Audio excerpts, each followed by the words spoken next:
ချိန်ကမြန်မာနေပြည်တော်ပါဝင်ခဲ့မှုတဲ့ထိုင်းနိုင်ငံရဲ့လမ်ပင်ခေါ်လမ်ပန်းမြို့မှာအခုထိတိုင်မြန်မာအမွှေးသက်တွေနဲ့တမိုင်းဖြစ်ပျက်တွေကျန်ရှိနေပါသေးတယ်ဒီနေရာတော့ဝက်ဖရာထက်လမ်ပန်လူဝန်ပါဆက်ရှိရာစုနှောင်းကဒေသခံခေါင်းဆောင်နန်တစ်ချန်းကမြန်မာခေါင်းဆောင်ကျောင်းမဟာယုခေါ်စမဟာယတကိုတနက်နေ့လုံချန်အနိုင်ရခဲ့တဲ့နေရာလေးဖြစ်ပါတယ်လမ်ပန်းဟာမြဖျားသမိုင်းမှာဆိုလို့ရှိရင်မဖြစ်မနေအရေးပါတဲ့မြို့တွေမှာပါတယ်မြန်မာတွေနဲ့ဆက်နွယ်မှုရှိတဲ့သမိုင်းနဲ့အတူထိုင်းနိုင်ငံရဲ့နာမည်ကျော်မြဖျားသမိုင်းမှာပါဝင်နေတဲ့လမ်ပန်းမြို့ရဲ့ထူးခြားမှုတွေကိုကျွန်တော်နဲ့အတူဗီဒီယိုတွေလိုက်ပါခန်းစားရင်းအာရှနိုင်ငံတွေရဲ့တိမ်မြုပ်နေတဲ့လျှို့ဝှက်အကြောင်းအရာတွေကိုရှာဖွေကြည့်ကြအောင်ပါဗျာ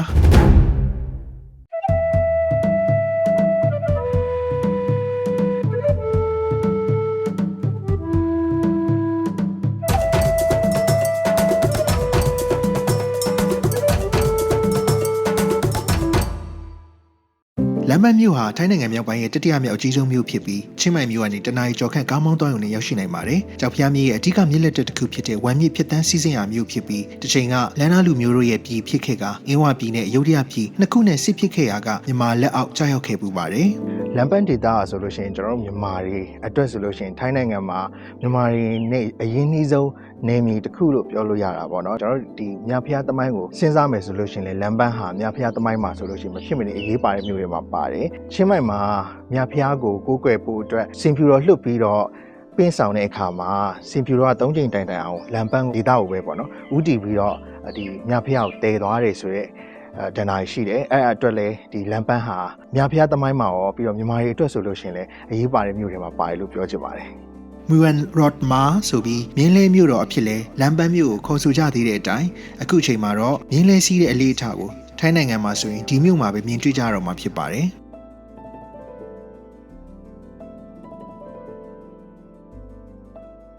လမ်းပန်းရောက်လို့ရှိရင်ကများသောအားဖြင့်တော့ဒီလိုမျိုးမြင်းရထားလေးတွေလှဲလေးစီးတာသူတို့ဒီမှာပဲကျန်တော့တာပါတော့ရင်တော့ထိုင်းတစ်ခုလုံးမှာရှိပြီမယ်အခုနောက်ပိုင်းကျတော့လမ်းပန်းမှာပဲကျန်တော့လို့ဖြစ်သွားတယ်ကျွန်တော်တို့ရှိမှဆိုလည်းမင်းမြို့မှာပဲရှိတယ်လို့မျိုးပေါ့နော်ဆိုတော့အခုဒီမှာဆိုလို့ရှိရင်အစာကျွေးလို့ရတယ်ဒီလှဲစီးခြင်းလည်းရတာပေါ့နော်ကျွန်တော်လည်းတော့မစီးတော့ဘူးအစာကျွေးမယ်ဆိုလို့ရှိရင်တော့လူငွေအနေနဲ့တစ်စီးကို10ဘတ်တိတိလေးပဲတော့ရတယ် Oh okay feel like it's not very hungry Yeah, right. Okay.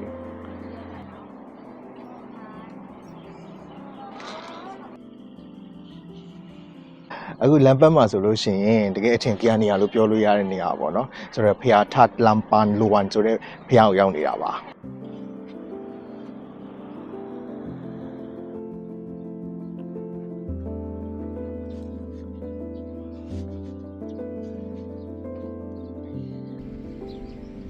ဖရာထက်လမ်ပန်လူဝန်တမ်ပယ်ဟာလန်နာခေအနုတုခုမလက်ရာတွေနဲ့မြန်မာအနုတုခုမလက်ရာတွေကိုမြင်တွေ့ရမှာမျိုးဖြစ်ပါတယ်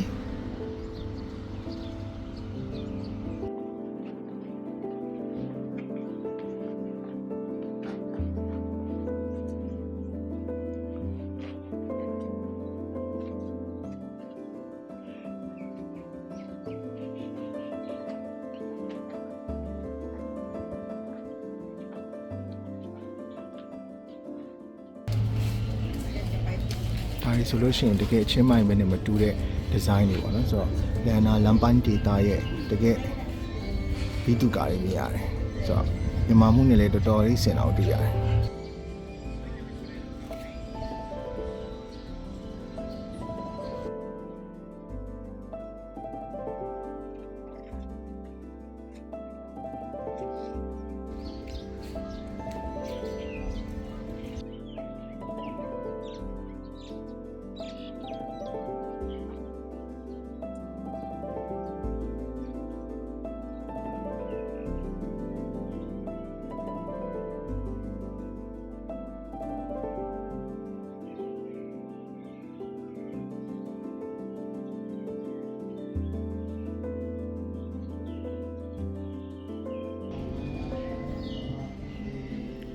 ဖျားစင်းလို့တော့ကိုဖျားစေတီထဲမှာငုံပြီးတော့တည်ထားတာဟာဒီလမ်ပန်းဒေသမှာမတွေ့ရမယ့်ပုံစံပေါ့နော်ဆိုတော့အခုမြင်နေရတဲ့စင်းလို့တော့ဆိုလို့ရှိရင်တကယ်ကိုရွှေအတိဖြစ်ပါတယ်အစ်စ်ဖြစ်ပါတယ်နှစ်ပေါင်း1000လောက်ကျော်တဲ့ပုံစံဖြစ်ပါတယ် ဒီเจ้าမှာထူးကြတာတော့အခုလိုနိုင်ရန်စေးပကြီးလေးရှိနေသေးတာပေါ့နော်ဆိုတော့တိတိကျကျကွဲကွဲပြားမမြင်ရရင်တော့မှအခုလိုပေချာလေးထိမ့်သိမ်းထားတာနောင်လာနောက်သားတွေအတွက်အရင်ဆင်ပြေသွားတယ်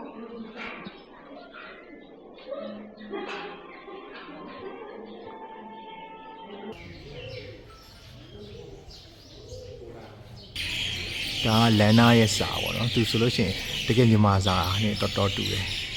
သူလမ်းဘက်မှာကျတော့ဒီလူမျိုးပေါင်းစုံနေထိုင်တယ်လို့ဖြစ်နေတော့ဒါဆိုလဲတရုတ်အနွယ်နေထိုင်နေလို့ယူဆရတဲ့သမိုင်းချက်လက်တွေပေါ့နော်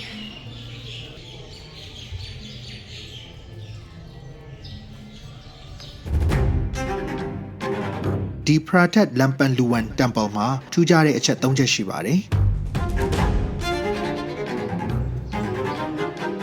ပထမဆုံးချက်ကတော့ဒီရတန်တိုင်းပေါ်မှာကြံကျွင်းရနေစေကြီးစံရာကိုမပြုတ်မပြင်းပဲမှတ်တမ်းတစ်ခုလိုပြသထားတာပါပဲလမ်ပန်ဒေတာဟာမြန်မာလက်အောက်ခံဘိုးဟာကနေရုံထွက်ဖို့ဒေတာကန်ခေါင်းဆောင်နန်းတစ်ချမ်းဟာဦးဆောင်တော်လှန်ခဲ့ပြီး18ရာစုနှောင်းမှာမြန်မာစစ်ဦးစီးစမ်ဟာရတာခေါ်ကျောင်းမဟာယုတ်ကိုတနက်နဲ့လှုပ်ကြံအနိုင်ယူခဲ့ပါတယ်ဒီလှုပ်ကြံတော်လှန်မှုဟာဒီနေရာမှာဖြစ်ပျက်ခဲ့ပြီးကြီးစံရာဟာတိုင်ကိုပါထိမှန်ခဲ့တာကြောင့်မှတ်တမ်းတစ်ခုအဖြစ်ယနေ့တိုင်ထားရှိခဲ့တယ်လို့ကြီးစံရာနဲ့ပတ်သက်တဲ့သမိုင်းချင်းကိုလည်းစာဖြစ်ရေးသားဖော်ပြထားပါတယ်ဒုတိယထူးခြားချက်ကတော့မြန်မာနေရုပ်2ရုပ်ရှိနေတာပါပဲဒီနေရုပ်တွေဟာဘယ်နဲ့တွေကိုကိုစားပြုရရဲ့လို့တိတိကျကျသိရတာမျိုးမရှိခဲ့ပေမဲ့မြန်မာနဲ့တွေလို့ရည်ညွှန်းပြောဆိုတတ်ကြပါတယ်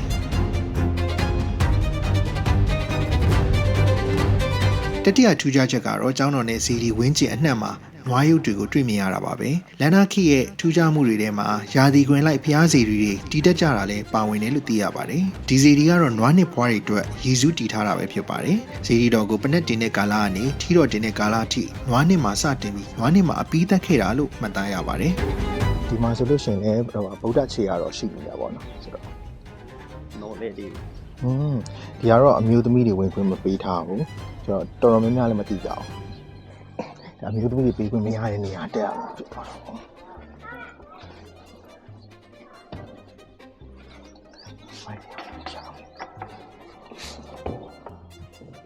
ဆိုတော့အခန်းလေးတွေကနေမှာဒီအပေါက်လေးရှိနေတာပေါ့နော်ဆိုတော့အဲအပေါက်လေးတွေကနေမှာဒီဘက်ကိုနိုင်ငံကိုကြီးလိုက်မယ်ဆိုလို့ရှိရင်သူကအရင်အပြင်မှာမြင်ရတဲ့ဖရာကြီးကိုစောက်ထိုးနေထားပေါ့ကျွန်တော်ကင်မရာရဲ့သဘောတရားနဲ့အညီမြင်ရမှာဖြစ်ပါတယ်အခုဆိုလို့ရှိရင်တော့အပြင်မှာတကယ်ဟိုပါပေါ့နော်ဗီဒီယိုရိုက်ပြလောက် CCTV လိုမျိုးပဲအပြင်မှာလူဖြတ်သွားရဲဆိုလို့ရှိရင်လည်းလူဖြတ်သွားတဲ့အလျောက်မြင်ရမှာဖြစ်ပါတယ်ဆိုတော့ဒီအပေါက်ကနေမှဒီကိုလာတာပါ right that mode thing right focus the light yeah and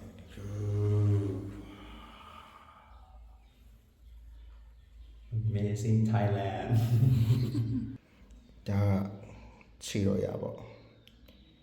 okay that the god protect in every direction of the temple ဒီမှာစောက်တဲ့ကျောင်းတွေပေါ့နော်တိမ်ကျောင်းတွေဆိုလို့ရှိရင်တစ်ခုနဲ့တစ်ခုပုံစံမတူဒီဘက်မှာအမိုးအချုံမှာကြည့်လိုက်ရဆိုလို့ရှိရင်ဒါဆိုလို့ရှိရင်လန်နာလန်ပန်းဒေတာရဲ့ဘိတုကာဖြစ်ပြီးတော့အခုဒီဘက်မှာမြင်ရတဲ့ပုံဆိုလို့ရှိရင်တော့လန်နာချင်းမိုင်ရဲ့ဘိတုကာဖြစ်ပါတယ်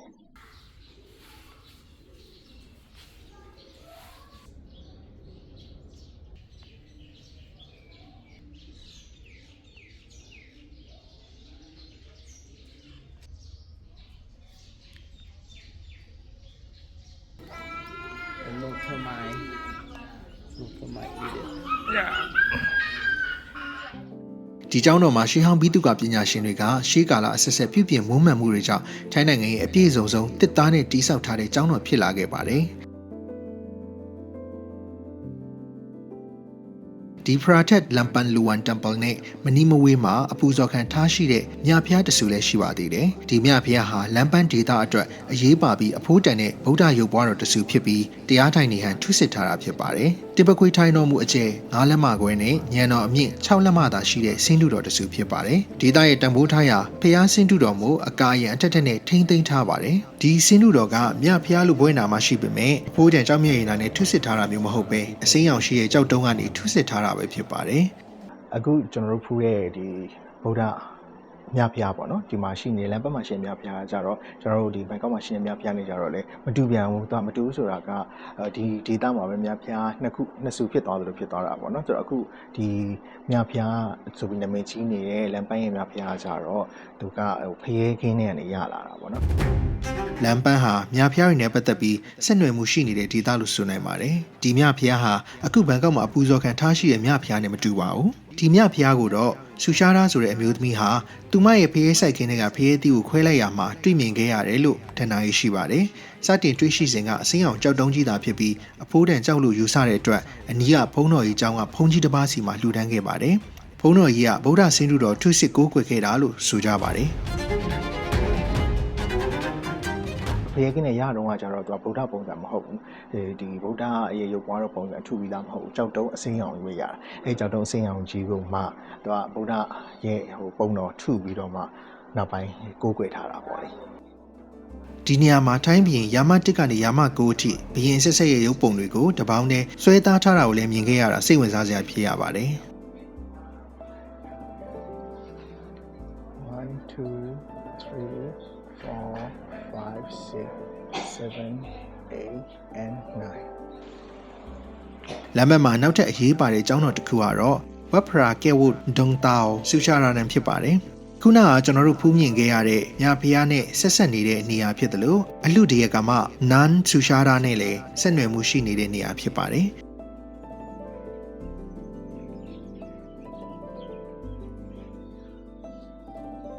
ဒီနေရာမှာတော့ရွှေရောင်တိဇေရီကြီးတစုနဲ့အတူကျောင်းတော်ကြီးတစ်ခုကိုပါမြင်ရပြီးအဲ့ဒီကျောင်းတော်နေရာမှာရခင်ကကျောင်းတော်ဟောင်းရှိခဲ့ပြီးအခုဘန်ကောက်မှာကိန်းဝတ်ဆန်ပေးနေပြီဖြစ်တဲ့မြဖျားသတင်းသုံးခဲ့ပူပါတယ်ကျွန်တော်လမ်းပန်းအကြောင်းပြောမယ်ဆိုလို့ရှိရင်ဘန်ကောက်မှာရှိနေမြဖျားအကြောင်းကလည်းပြောရတာပေါ့နော်သူဘန်ကောက်မှာရှိနေမြဖျားကိုပထမချင်းမိုင်ကနေပြီးတော့ချင်းမိုင်အဲ့ချိန်ကဘယင်ဖြစ်တဲ့သူကချင်းမိုင်မှာပဲမြဖျားကိုကိန်းဝတ်စေချင်တာဒါပေမဲ့သူကဒီစင်ဖြူတော်လှုပ်ပြီးတော့ပင်းဆောင်တဲ့ခါကျတော့အဲ့စင်ဖြူတော်3ချိန်တိုင်တိုင်လမ်းပန်းဘက်ကိုပဲသွားတယ်ပေါ့နော်ဆိုတော့လမ်းပန်းဘက်ကိုသွားတဲ့အတွက်သူကလမ်းပန်းမှာပဲသတင်းသုံးကျင်တာဖြစ်မယ်ဆိုပြီးတော့နောက်ဆုံးဒီလမ်းဘက်မှာပဲသတင်းသုံးခွင့်ပေးလိုက်တဲ့ပုံစံဖြစ်သွားတာပေါ့ဆိုတော့ဒါကတော့ဒီရုပ်ထုကတော့စင်ဖြူတော်ကဒီမြဖျားကိုပင့်ဆောင်လာတဲ့ပုံစံကိုဒီဖျားမှာပုံပြထားတာပေါ့နော်ဆိုတော့အခုကျွန်တော်ရောက်နေတဲ့ဖျားဆိုလို့ရှိရင်လေသူကဒီမှာရှိနေကျောင်းတော်မှာမြဖျားကိုပူဇော်ထားရှိတာ32နှစ်တောင်ကြာတယ်ဆိုတော့အဲ့ဒါပြီးတော့မှသူကဒီပြန်ပြီးတော့ချင်းမိုင်ကိုပင့်တာပေါ့နော်ဆိုတော့ရင်တော့ဆိုလို့ရှိရင်အဲ့မတိုင်ခင်တော့ဒီလမ်းပတ်မတိုင်ခင်တော့ဆိုချင်းရိုင်းကနေပြီးတော့ပင့်လာတာလို့ပြောလို့ရပါတယ်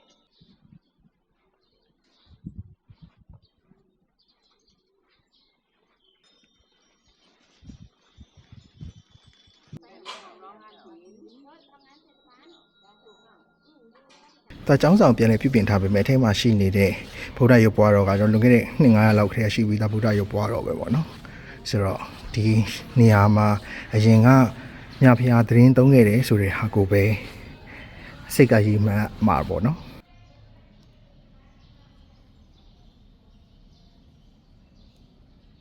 ဒီမှာဆိုလို့ရှိရင်မြဖျားရဲ့နွေရာသီ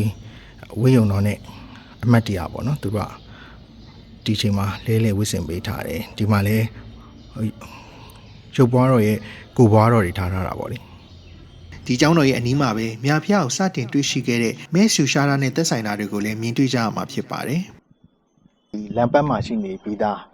မြဖျားအကြောင်းပေါ့နော်ဆိုတော့ဒီအဲ့ဒီနေရာမှာအဓိကဇက်ကောင်ဖြစ်တဲ့အမျိုးသမီးဆူရှာတာရဲ့နေရာဖြစ်ပါတယ်ဒီနေရာဆိုလို့ရှိရင်တော့သူ့ရဲ့ပိုင်ခဲ့ပူတဲ့အရင်ကဖျဲကြံဖျဲကင်းပေါ့နော်ဖျဲကင်းကနေမှသူကဒီမြဖျားဖြစ်လာမဲ့အစိမ်းရောင်ကြောက်တုံးကြီးကိုတွေ့ခဲ့တာဟုတ်ဆိုတော့အဲ့အစိမ်းရောင်ကြောက်တုံးကြီးကိုဒီဖျားမှာရှိတဲ့ဘုန်းကြီးကျောင်းမှာဘုန်းကြီးကိုလှူဒန်းပြီးတော့အဲ့ဘုန်းကြီးကနေမှဘုရားဆင်းတုတော်ကိုထုလုပ်ခဲ့တာဖြစ်ပါတယ်နောက်ပိုင်းမှာဆူရှာတာနဲ့ပတ်သက်ပြီးတော့ဘုရားတည်ပြီးလိုက်တယ်ဘုရားတည်ပြီးလိုက်တော့ဒီမှာဆိုလို့ရှိရင်လူနဲ့ပတ်သက်တဲ့ဘုရားဒီဘက်မှာရှိပါတယ်အခုကျွန်တော်ရောက်တဲ့အချိန်မှာတော့ renovation နည်းနည်းပြန်လုပ်နေရဖြစ်နေတယ်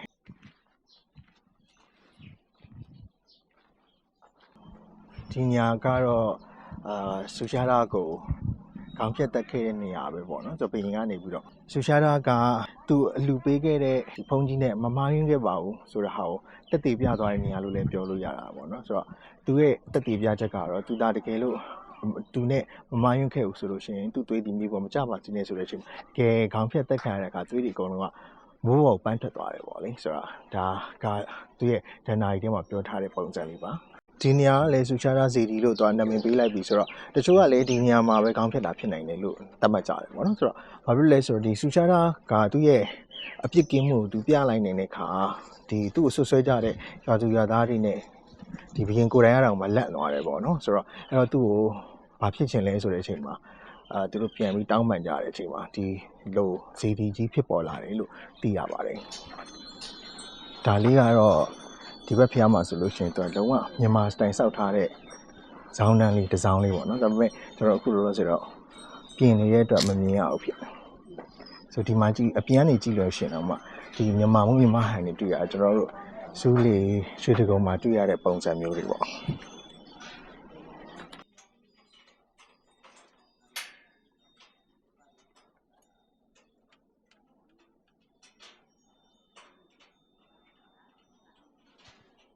ခုလောဆယ်တော့အမှတ်တမ်းတပ်ပုံလေးပြထားတွေ့ This is a Sang Arya. He is a Burmese and he donated to build this hall, the Burmese style hall. You can see the turban that he is the Burmese. Yeah, ဒါကတော့မြန်မာဒီဇောင်းတန်းကိုလှူထားတဲ့ Sang Arya. Sang Arya လို့ခေါ် Name.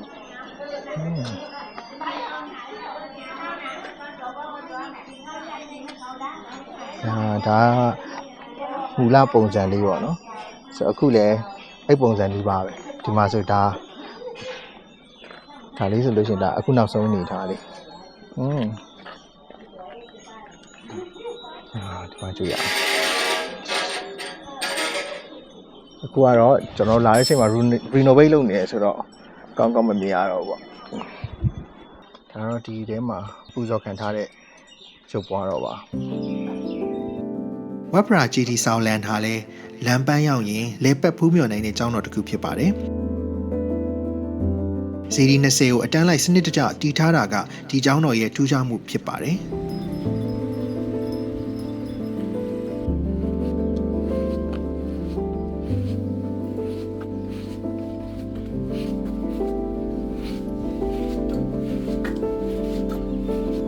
ဇီဒီရဲ့အခြေတွေဟာလန်နာဟန်တိဆောက်ထားတာဖြစ်ပြီးအထက်ပိုင်းတွေကတော့မြန်မာဟန်တိဆောက်ထားကြတာပဲဖြစ်ပါတယ်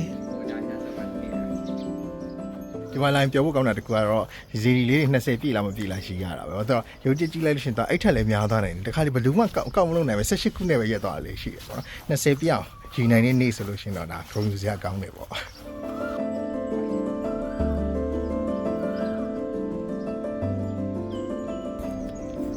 တဆန်တော်တဆူချင်းစီထဲမှာထည့်ထားတယ်ပေါ့နော်ဆန်တော်တပင်ချင်းစီอ่ะဆိုတော့ဒီမှာဆိုရင်ဇီဒီစုပေါင်း20ရှိတယ်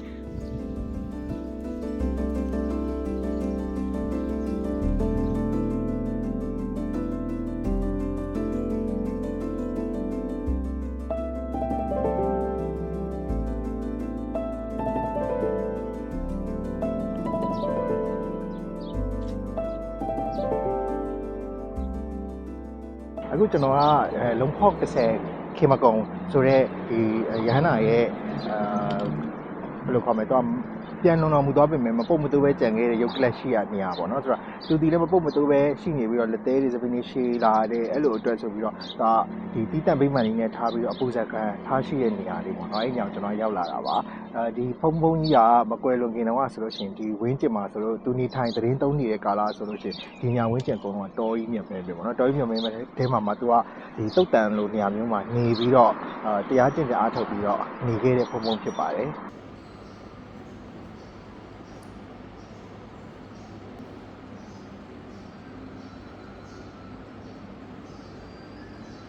အနောက်မှာဖုံရဲ့ရုပ်ကလပ်ထားတဲ့နေရာဆိုလို့ရှိရင်တော့အပေါ်မှာအမိုးလေးတွေပါကြက်ချေကပုံစံလေးရှိတယ်အဲ့ဒါလန်နာရဲ့ကာလေဆိုတဲ့ပုံစံလေးပေါ့နော်သူကကြက်ချေကပုံစံလေးရှိတဲ့ဟာဒီလိုဂဝိမန်နဲ့တိဆောက်ပြီးတော့ပြသထားတာဖြစ်ပါတယ်ဒီလိုတော့ထိုင်းတရားမှုတွေအများဆုံးလာကြအများတယ်တို့တွေကဘုံရမ်းပြီးတော့ယုံကြည်ကိုးကွယ်ကြတာပေါ့နော်ဆိုတော့အခုဆိုလို့ရှိရင်ကားတွေနဲ့လာပြီးတော့ဒီတော့ကြတာ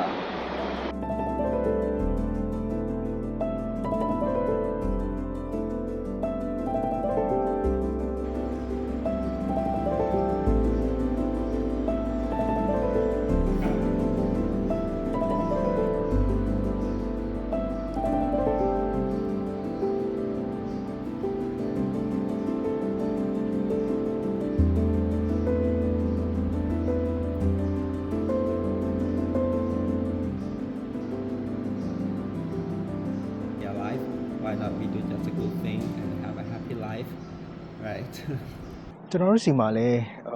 ကုံလုံးဆရာတော်တို့လိုမျိုးပေါ့နော်ဒီမပုတ်မတူပဲထားတဲ့ရုပ်ကလပ်တွေရှိတယ်ပေါ့လေဆိုတော့ဒီမှာလည်းအဲ့လိုမျိုးရှိပြီးတော့ဒီကဗုဒ္ဓဘာသာဝင်နေဆိုလို့ရှိရင်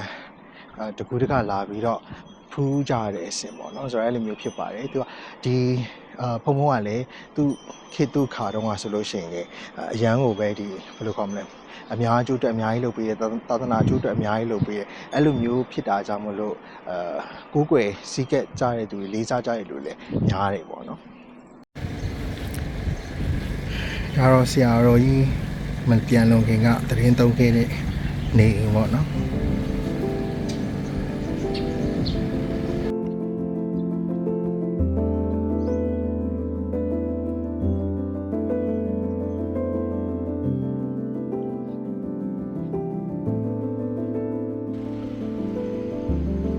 ကျွန်တော်လမ်းပန်းမြို့ကမပြန်ခင်မြို့ရဲ့နာမည်ကျော်တက်တန်းရှိအသားလုံးခောက်ဆွဲဆိုင်ကိုလည်းတွားစားကြည့်ဖြစ်ခဲ့ပါတယ်။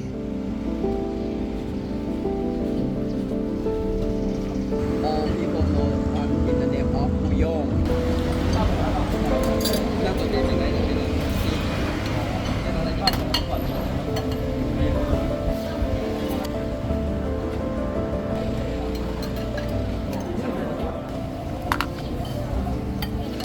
อย่าลวกแหละลวก2499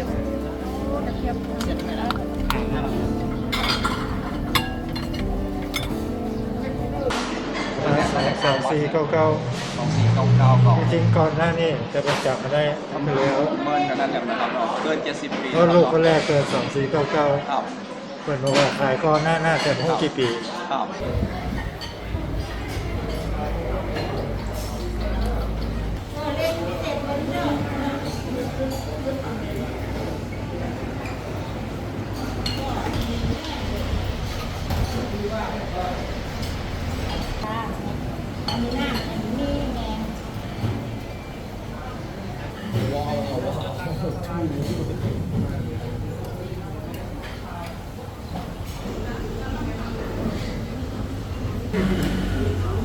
ใช่ครับ กับราคา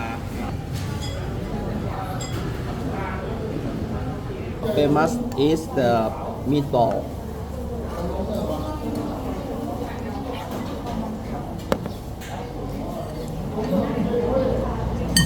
I love it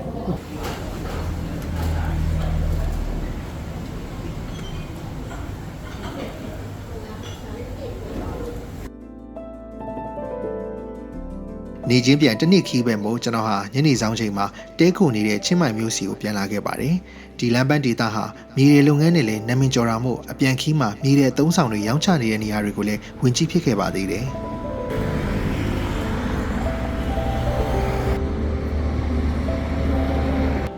လမ်းပန်းကဒီလိုမြေတွေရဲ့မြေတွေကျွေတွေလေးတွေရဲ့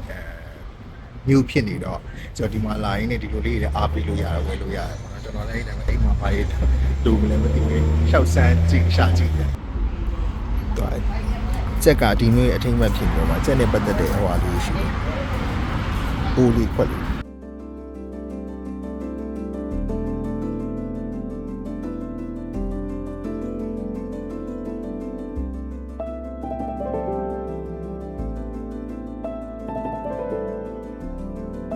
လမ်းပန်းမှာတကယ်တော့ဒီတက်အချိန်ပိုပေးလဲပတ်နိုင်ကြပါသေးတယ်။မြန်မာငွေသက်မကင်းတဲ့ဇီရီနဲ့ဖုန်ကြီးချောင်းတွေအများအပြားရှိနေပါသေးတယ်။ဒီဒေသမှာကျင်းနေခဲ့တဲ့မြန်မာမှုမြန်မာဟန်တွေကိုလေ့လာရင်လမ်းပန်းရဲ့အထင်ကရမြဖျားဖူးရင်းနဲ့လမ်းလာလူမျိုးတွေရဲ့တမိုင်းကိုပါလေ့လာမကုန်ဖြစ်ရမယ့်ဒေသမို့ထိုင်းမြောက်ပိုင်းချင်းမိုင်ဘက်ကိုရောက်ရင်တခါတည်းဝင်ရောက်လဲပတ်စီခြင်းမိပါတယ်ခင်ဗျာ။ဒါကတော့ကျွန်တော်မျက်နှာရတဲ့အာရှရဲ့ပုံးကွယ်နေတဲ့အကြောင်းအရာတစ်ခုပဲဖြစ်ပါတယ်။ဒီလိုထူးခြားတဲ့အာရှအကြောင်းအရာတွေကိုသိရဖို့ကျွန်တော် channel ကို subscribe လုပ်ဖို့လည်းမမေ့ပါနဲ့ဦးခင်ဗျာ။ဟုတ်ကဲ့ကျွန်တော်တီဟာ The Traveler ပါ။